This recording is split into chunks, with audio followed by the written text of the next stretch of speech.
Saya ingin ke Bang Andreas. Bang Andreas tadi mengatakan bahwa ini nggak berguna ngomong ini sekarang. Tapi orang di luar sana kita harus tahu juga bahwa pendukung PDIP di luar sana masih ada loh Bang. Mungkin masih cukup banyak loh Bang begitu. Apalagi kita tahu bahwa kursinya paling banyak di DPR RI terpilih ketika kemarin pemilu. Artinya ini menjadi pertanyaan publik. Bang Andreas, kenapa sih kok lama banget? Ya, PDI Perjuangan juga nggak bersemangat amat untuk berbicara tentang kabinet, tentang ada di dalam atau di luar. Kita lagi sibuk untuk urusan pilkada sekarang. Jadi kalau kalau ada yang melihat bahwa misalnya apa yang disampaikan oleh Mas Ganjar itu adalah pemanasan, saya kira itu adalah interpretasi. Tadi Mas Adi Praitno menyampaikan itu kan adalah interpretasi dari pengamat yang melihat bahwa ini adalah seperti warming up buat PDI Perjuangan. Tapi soal ada di dalam atau di luar pemerintahan itu nanti akan diputuskan di dalam suatu forum resmi nanti, mungkin di Rakernas bulan Mei yang akan datang, pada bulan Mei ini. Okay. Tapi sebelum itu ya kalau ada yang berpendapat Mas Ganjar atau ya kemarin Pak Komar juga menyampaikan pandangannya, atau ke siapa yang Anda tanyakan menyampaikan pandangan, itu adalah pandangan dari kader-kader yang melihat ya posisi yang sebaiknya buat PDI Perjuangan gitu. Tapi ya secara formal kan belum. Ya, Bang Andreas, artinya Bang Andreas membantah ya pernyataan dari Mas Adi tadi yang menyampaikan bahwa pernyataan dari Mas Ganjar ini menunjukkan kecenderungan dari kader atau grassroots di PDI Perjuangan yang menginginkan bahwa ya sudah oposisi saja. Bang Andreas membantah soal itu ya berarti ya, kalau belum ada keputusannya. Silakan menginterpretasikan soal hal tersebut, itu adalah sah-sah aja gitu. Artinya masyarakat mau berpandangan bahwa itu adalah kecenderungan atau tendensi-tendensi yang ada di PDI Perjuangan, saya kira sah-sah aja gitu. Dalam arti bahwa ya PDI Perjuangan juga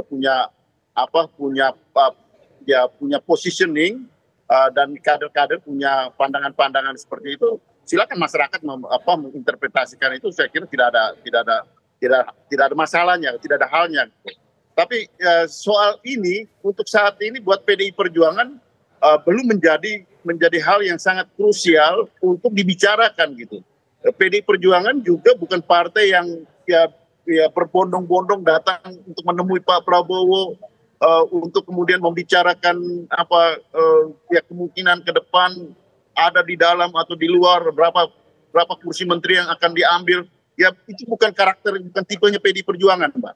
Jadi saya kira ya kader bisa melihat, masyarakat pun bisa melihat bagaimana PDI Perjuangan sebagai partai dengan posisi di dalam situasi politik hari ini gitu. Ya, sekarang saya ingin ke Mas Adi. Mas Adi dari PDI pun tidak menolak bahwa ya terserah kalau masyarakat mau interpretasi bahwa suara Ganjar adalah suara PDIP. Walaupun sekarang dari klaimnya Bang Andreas bahwa sekarang bukan fokusnya dari PDIP untuk bicara itu. Tapi di sisi lain kita juga melihat bahwa sebelumnya cukup dekat begitu hubungan, bukan cukup dekat lah, sempat terjadi pertemuan begitu antara Puan Maharani dengan dari Gerindra begitu. Nah, apakah ini menunjukkan bahwa sebetulnya Ganjar Pranowo dan Puan Maharani juga ada sesuatu yang jaraknya agak cukup jauh di internal PDIP? Ya, saya kira memang kalau kita hitung skor sikap politik kawan-kawan PDIP lebih condong untuk berkoalisi atau berada di luar, ini kan sepertinya 10-1. Kita melihat memang kecenderungan rata-rata secara umum kawan-kawan PDIP itu kan lebih memilih sikap kritis dan sangat kelihatan sekali ingin berada di luar kekuasaan politik, mulai dari Pak Hasto, kemudian dari Ganjar Pranowo, kemudian dari elit-elit yang lain. Sangat kelihatan mereka itu menganggap hasil pemilu di 2024 ini adalah pemilu yang penuh dengan kecurangan, yang ditafsirkan oleh publik. Itu adalah tidak mungkin yang kemudian akan dijadikan alasan untuk bagi PDIP melakukan hubungan politik yang baik lah dengan Prabowo dan Gibran. Oleh karena itu sebenarnya pernyataan Ganjar itu tidak lebih dan tak sekedar untuk mempertebal bagaimana sikap PDIP secara umum. Sekalipun belum ada keputusan resmi.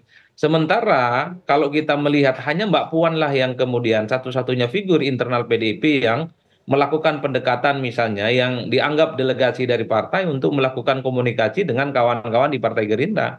Oleh karena itu, kalau kita cacah satu persatu, kita iris satu persatu, kecenderungan elit-elit PDIP adalah mereka memang berada di luar kekuasaan. Bagi saya ini bagus ya, untuk memberikan satu edukasi kepada rakyat bahwa soal siapa yang kalah dan soal siapa yang menang, ini harus dipertegas. Yang menang itu jadi penguasa, yang kalah harus berada di luar kekuasaan.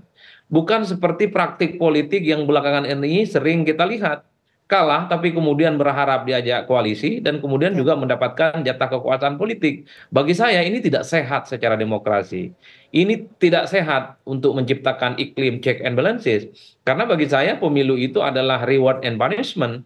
Maka yang kalah, siapapun partai itu yang kalah, dia harus berada dan harus dipaksa berada Oke. di luar kekuasaan, Ya. menikmati pahitnya di luar non Oke Mas kekuasaan Adi, koalisi pemerintah. artinya Mas Adi menyampaikan kecenderungan dari sikap politik PDI Perjuangan nanti akan mengambil langkah oposisi. Kita mau ke Bang Andreas. Bang Andreas, untuk sikap resmi dari PDI Perjuangan nanti infonya akan dilangsungkan di Rakernas tanggal 24 Mei, betul ya? Ya nanti pada momentum yang tepat, karena pemerintahan ini juga pemerintahan yang sekarang masih berjalan. Pemerintahan yang akan datang itu baru bulan Oktober. Jadi masih cukup waktu gitu. Ya 24 Mei Sampai ke itu sana. ya. Terlalu pagi kita ribut-ribut soal itu dan di Oke. PDI Perjuangan juga kita tidak berpikir ke soal itu. Baik, terima kasih Bang Andreas, terima kasih juga Mas Adi sudah berbincang bersama kami di program Kabar Petang. Selamat petang semuanya.